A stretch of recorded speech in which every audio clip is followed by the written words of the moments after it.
प्रधानमंत्री मोदी जी के नेतृत्व में विगत 8.5 वर्षों के दौरान वाराणसी ने,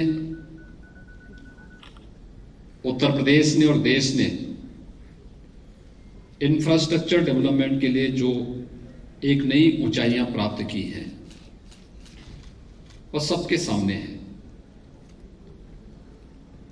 उत्तर प्रदेश की ही जब मैं बात करता हूं या देश की ही हम बात करते हैं, अक्सर आप देखते होंगे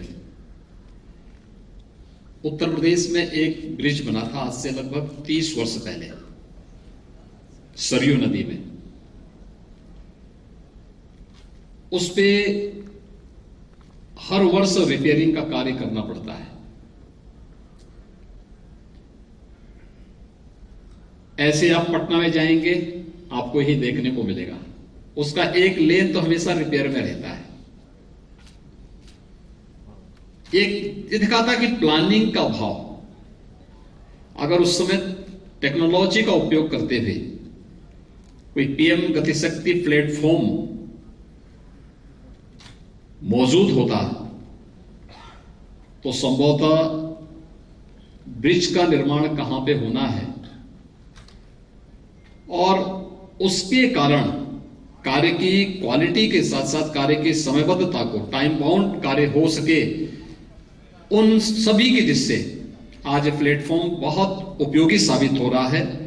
और मुझे प्रसन्नता है कि विगत यद्यपि यह 1 वर्ष पहले लॉन्च हुआ है, लेकिन आदरणीय प्रधानमंत्री जी के विजन के, उनके मार्गदर्शन में और उनके नेतृत्व में उत्तर प्रदेश ने विगत 5.5 वर्ष के अंदर इंफ्रास्ट्रक्चर डेवलपमेंट में एक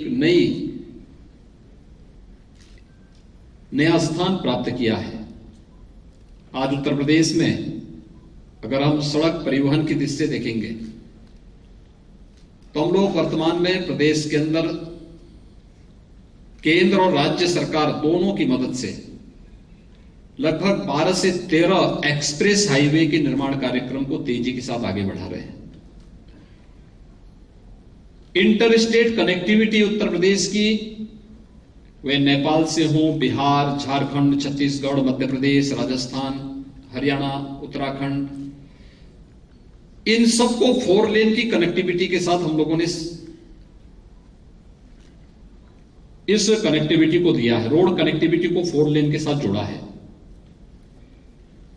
उत्तर प्रदेश का यह सौभाग्य है कि eastern and western freight corridor यह उत्तर प्रदेश से होकर के गुजरता है और इसका जो जंक्शन है वह उत्तर प्रदेश के अंदर ही बोड़ाकी नामक स्थान पर आता है, जो हमारे लिए लॉजिस्टिक हब का एक बहुत महत्वपूर्ण केंद्र बनने जा रहा है।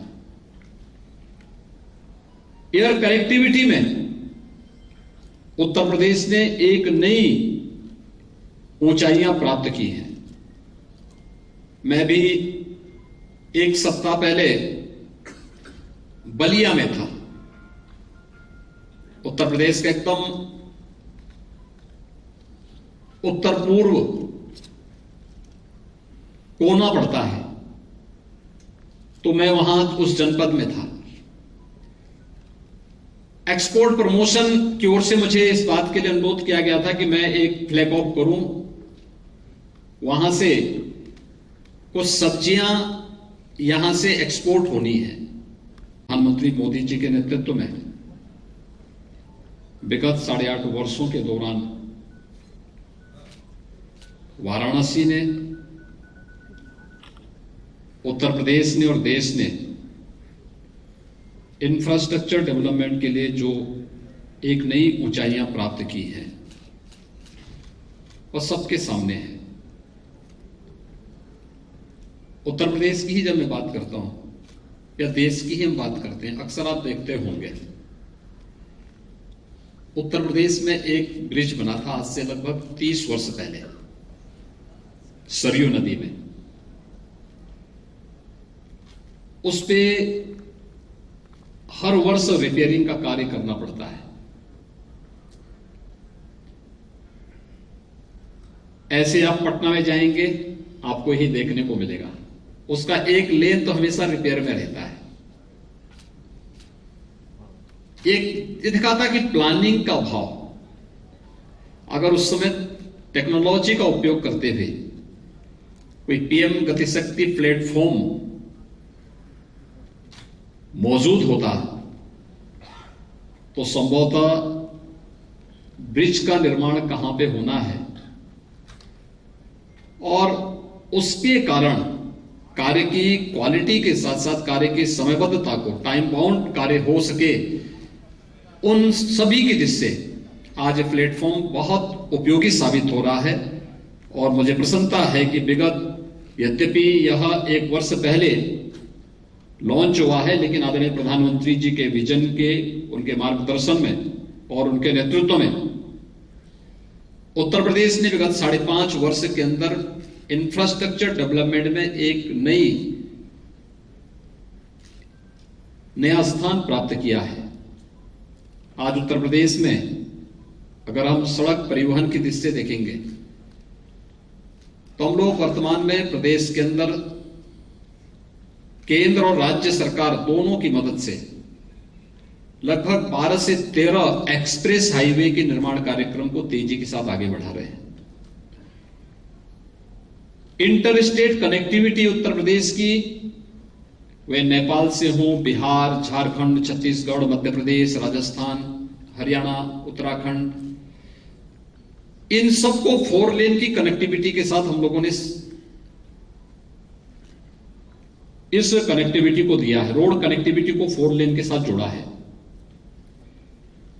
उत्तर प्रदेश का यह सौभाग्य है कि eastern and western freight corridor यह उत्तर प्रदेश से होकर के गुजरता है और इसका जो जंक्शन है वह उत्तर प्रदेश के अंदर ही बोड़ाकी नामक स्थान पर आता है, जो हमारे लिए लॉजिस्टिक हब का एक बहुत महत्वपूर्ण केंद्र बनने जा रहा है।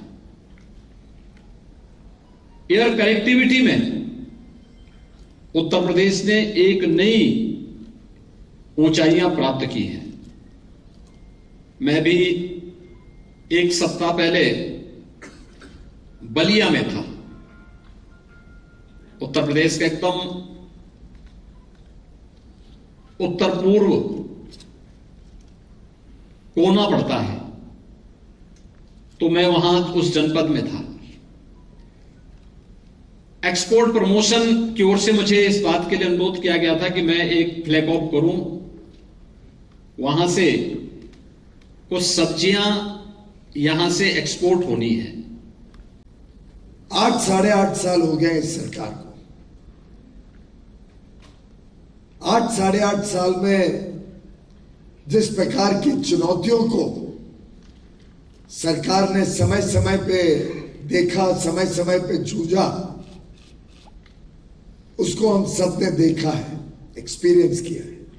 गत 2-2.5 वर्ष तो खासतौर पे कोविड महामारी और उसके बाद जो अंतर्राष्ट्रीय परिस्थितियां बिगड़ी हैं, इन सबको हम सब ने एक्सपीरियंस किया है। लेकिन चुनौतियों को कैसे अवसर में बदलना और कैसे देश की जो फाउंडेशन है, नींव है, उसको मजबूत करना, ये 2 विशेष माननीय प्रधानमंत्री नरेंद्र मोदी जी के काम के पहलू थोड़ा बहुत मैं आपके सामने साझा करना चाहूंगा। 2014 से लगातार प्रधानमंत्री जी ने अलग अलग कार्यक्रम हाथ में लिए। कोई सोचे तो 15 अगस्त को स्वच्छ भारत की बात करना शायद प्रधानमंत्री के लेवल का काम नहीं है, लेकिन हम सब समझते हैं कि अगर देश को आगे बढ़ना है, देश में लोगों का स्वास्थ्य अच्छा रखना है, देश की छवि अच्छी बनानी है अंतर्राष्ट्रीय पटल पर, तो एक स्वच्छ भारत तो अनिवार्य है। सरकारें आई, सरकारें गई, किसी ने कभी ये नहीं सोचा कि हमारी माता बहनें बहुओं के साथ, बेटियों के साथ कितनी हीन भावना होती होगी कि आधे से अधिक घरों में आजादी को 67 साल के बाद भी हम शौचालय नहीं दे पाए थे। करोड़ों घर ऐसे थे जिनके पास पक्का मकान नहीं था। करोड़ों घर ऐसे थे जहां बिजली नहीं थी। डिजिटल टेक्नोलॉजी शहरों के बाहर जर्जर व्यवस्था में थी। अन्य अन्य ऐसे क्षेत्र जो कोई भी विकसित देश के लिए एक फाउंडेशनल रोल प्ले करते हैं, ऐसे क्षेत्रों पे पैरेलली साइमल्टेनियसली प्रधानमंत्री जी ने काम शुरू किया। योगी आदित्यनाथ जी ने सुबह का जो कार्यक्रम उन्होंने जो हमें सहयोग की, इसके लिए सुबह का कार्यक्रम सफल रहे।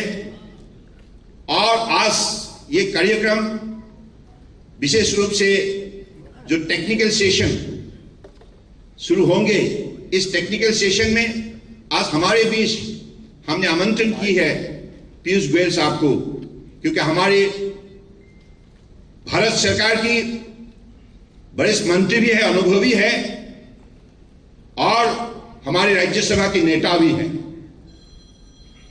तो उन्होंने पीएम गति शक्ति नेशनल मास्टर प्लान और नेशनल लॉजिस्टिक पॉलिसी दोनों कार्यक्रम में माननीय प्रधानमंत्री जी के मार्गदर्शन से पीयूष गोयल साहब ने बहुत मेहनत की है और इसके वजह से आज देश का हर प्रांत इस पॉलिसी का साथ जोड़ रहे हैं। और मेरा यह मानना है कि अलग अलग मंत्रालय को जो दायित्वभार दी गई है, हर मंत्रालय माननीय प्रधानमंत्री जी के मार्गदर्शन से आज निष्ठापूर्वक लगे हुए हैं। और उसी दिशा पर हम लोगों ने भी वाटरवेज की तरफ से भी ये 2 दिन का जो हमने बैठक बुलाया है, इस सेशन में वाटरवेज समिट कैसे हमारे जलमार्ग विकास हम कर सकते हैं। माननीय प्रधानमंत्री जी ने जलमार्ग विकास के जरिए जनता की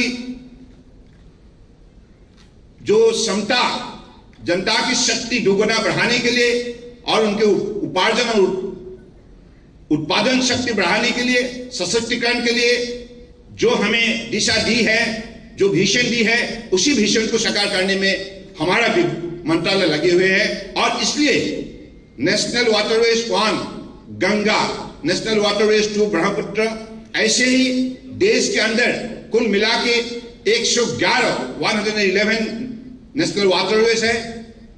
इनमें से आज टेक्नो इकोनॉमिक फिजिबिलिटी रिपोर्ट का बाद 23 नेशनल वाटरवेज को हम लोगों ने इसका इंफ्रास्ट्रक्चर डेवलप करने में लगे हुए हैं। और अगले दिनों में हमारा यही लक्ष्य है कि हमारा जलमार्ग के जरिए जनता को अपने अर्थव्यवस्था मजबूत बनाने के लिए एक बहुत बड़ा मौका मिले। इसलिए गंगा की दोनों पार हमारे 8 गंगा यानी कि जलमार्ग विकास प्रोजेक्ट 2 के मुताबिक हम लोगों ने मल्टी मॉडल वाटरवेज समिट में उपस्थित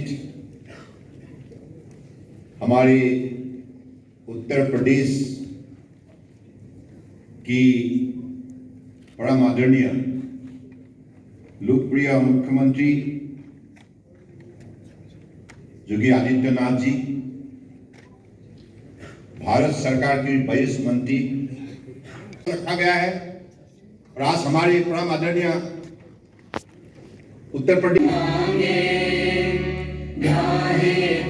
जय गाथा जन गण मंगलदायक जय हे भारत भाग्य विधाता जय हे जय हे जय हे जय जय जय जय हे माता की